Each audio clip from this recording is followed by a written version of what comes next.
You're not selling the product, you're selling the benefit when it comes to TikTok Shop.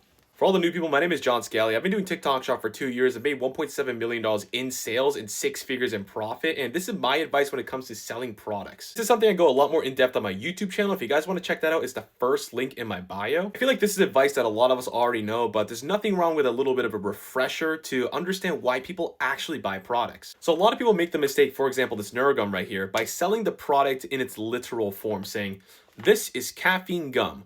One tablet has this much caffeine. It tastes like this. It also has this benefit.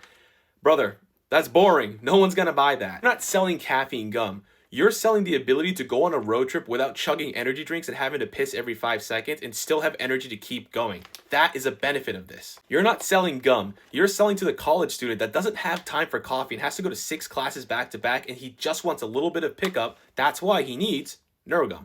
You're not selling a remote control gecko that can crawl up the wall. You're going to be the coolest uncle this Christmas when you get your nieces this remote control gecko. You're selling the feeling. You're selling the benefits, not the actual product. I think the best way to come up with ideas like this is the next time you're buying a product, whether it's TikTok Shop, Walmart, whatever it might be, think to yourself, why am I buying this product? For example, if you're buying a mirror, you're not buying like, I want to see my face. You're looking at, how do I make my room look bigger for the cheapest price? That's what you should pitch in your TikTok Shop video. And if you guys want to learn more about TikTok Shop and you want to get started, I do have this free tutorial. And if you want to check this out, it's the first link in my bio. Hopefully this video was helpful and I'll catch y'all later. Peace.